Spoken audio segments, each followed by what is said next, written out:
Because Thorazine so hindered mental functioning, its use had to be limited to institutions. But with big money at stake, the race was on to discover a psychiatric drug that could be taken out of the institutions and into the hands of a much wider, vaster, and more lucrative market, the general public. Since they were emptying the institutions of all these psychotic patients with the advent of Thorazine, now they had to find different ways to treat people. So what better way than to go into the community and have an office and bring in your everyday person, or your executive under high stress, or mama who's taking care of all the kids, and they needed some way to create a therapy for them. In 1955, that drug was approved. Its name was Miltown, the first of the so-called minor tranquilizers. But to sell their new class of psychiatric drugs to the public, psychiatrists and drug companies first had to reposition them as working on a disease process, rather than just as sedating or restraining agents for undesirable human behaviors, as Thorazine had been.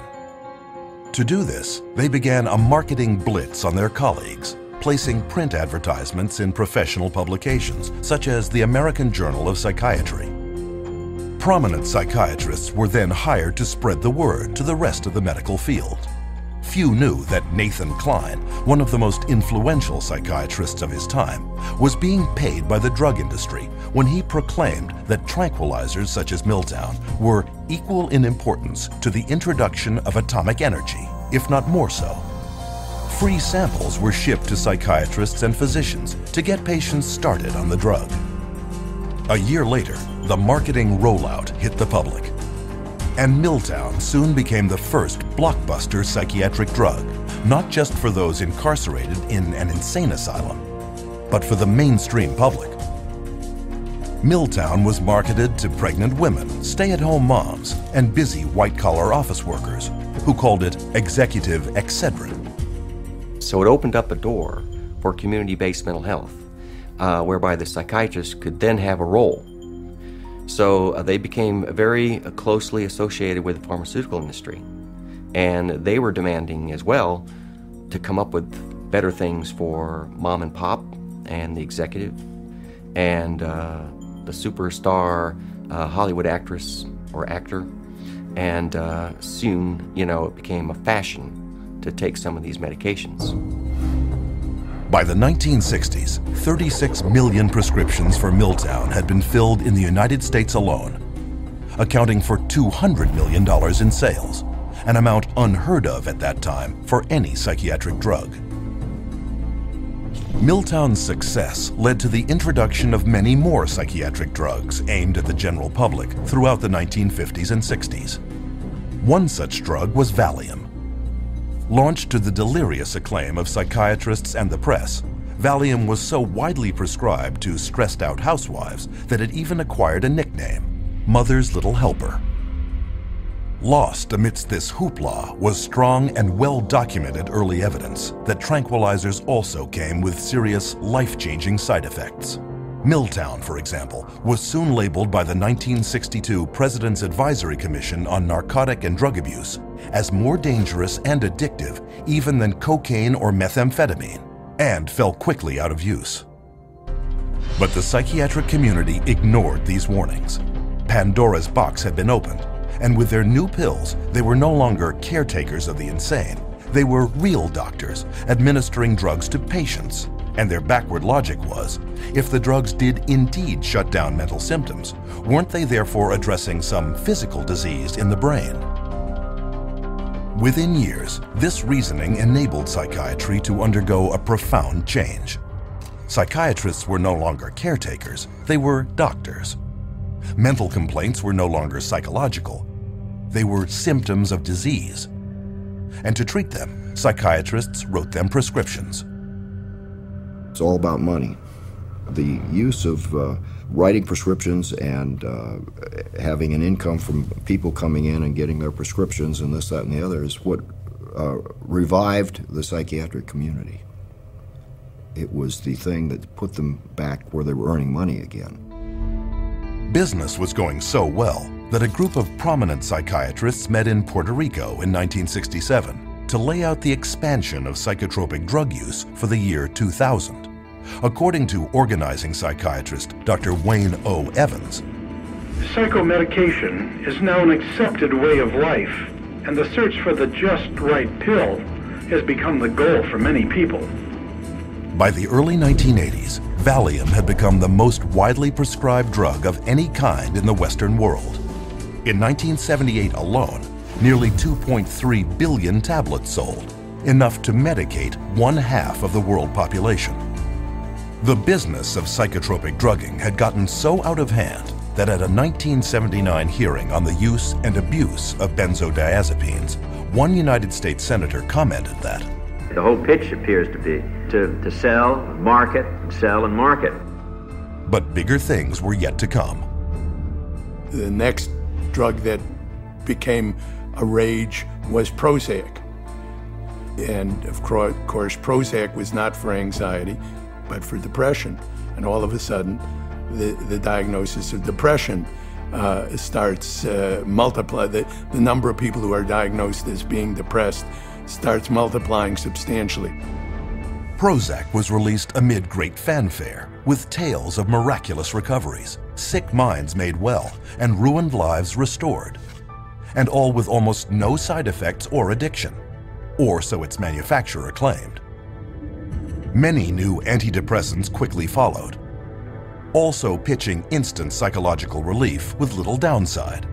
And with this, mainstream psychiatry abandoned psychotherapy for pharmacology forever. In a bold and effective marketing coup, the world was told that these new antidepressant drugs were not just for the depressed, but lifestyle drugs for a choose-your-mood society. But almost immediately, evidence emerged that claims of universal safety and effectiveness were far from the truth. The adverse side effects of this class of drugs includes things like sexual dysfunction, agitation, facial involuntary movements of the face. Some of the psychiatrists in their books describe the tongue darting in and out of the mouth as an adverse side effect of SSRI drugs. Within 10 years, staggering details of side effects such as violence and suicide could no longer be ignored, with an estimated 3.9 million adverse events on Prozac alone. Black box warnings alerting the public to significant risks of violence and suicide were issued, once again against loud protests from drug companies and organized psychiatry.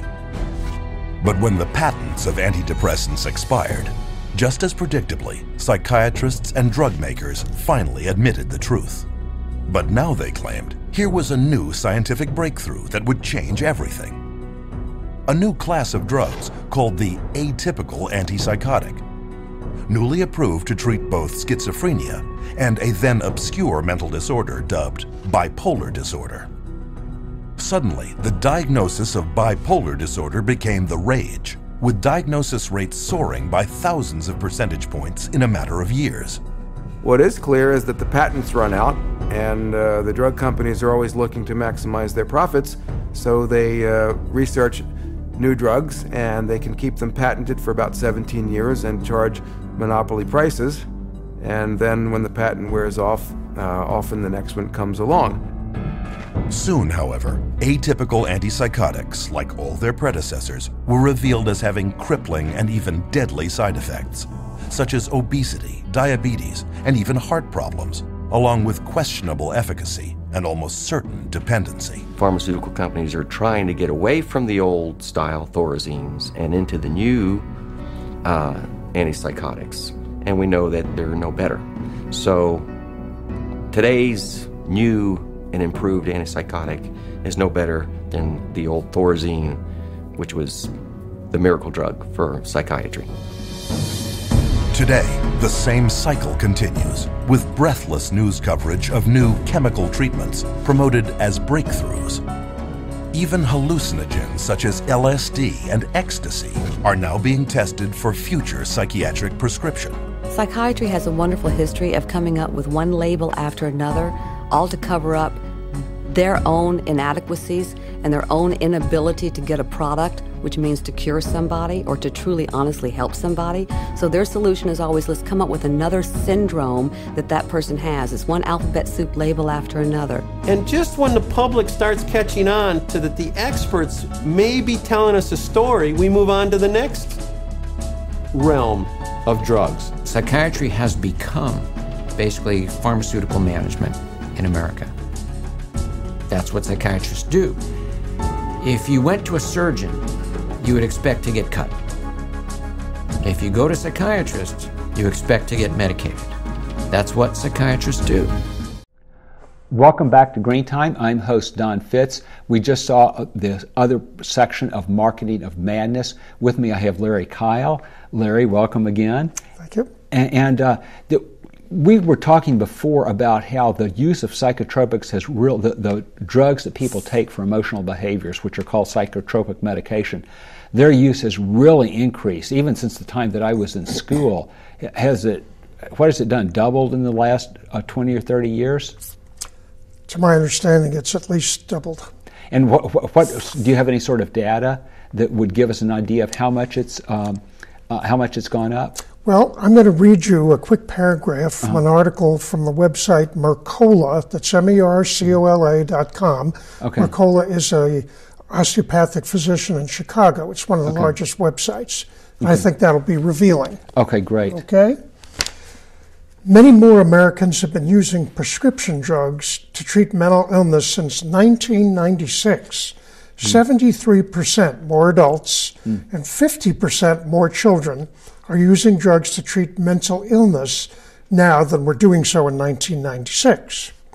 Among adults over 65, use of so-called psychotropic drugs, which include antidepressants and antipsychotics, doubled between 1996 and 2006.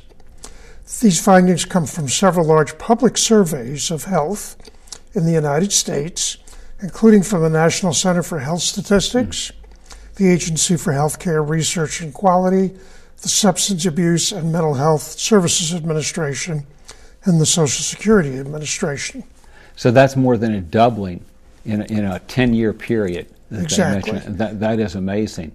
Now, is there less mental health problems now since more people are taking psychotropic drugs? Well, I don't think that can be definitely confirmed in any way. There's so many things that contribute to emotional problems, behavioral problems.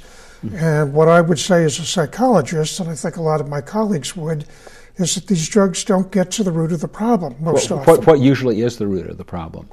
The root of the problem is distorted thinking, often to downgrade oneself or one's chances of having an ability to make a happy adult life. Right. If they're adults, or with teenagers, very often not knowing where they're going and not getting any direction.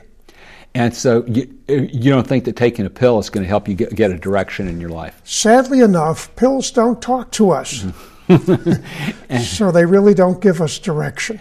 And so a lot of times this is, people feel like they're really solving the problem if they take a drug, don't they? Do you think that could get in the way of getting to the problem, getting to a solution? Well, it can if we have adverse effects, which create more depression or confusion or even suicidal thinking. Well, what we need to do is to clear up the distortion of thinking that leads to the mood disorder itself. And that is done by the specialty in psychology. It's talk therapy, but specifically it's called cognitive behavior therapy and its other variations. Okay, well, listen, we've gone into a lot of material. I want to thank you very much, Larry Kiel, for sharing your expertise and your experience with us. I want to urge everybody to tune in to the next episode of Green Time in a week, and thank you for tuning in this time.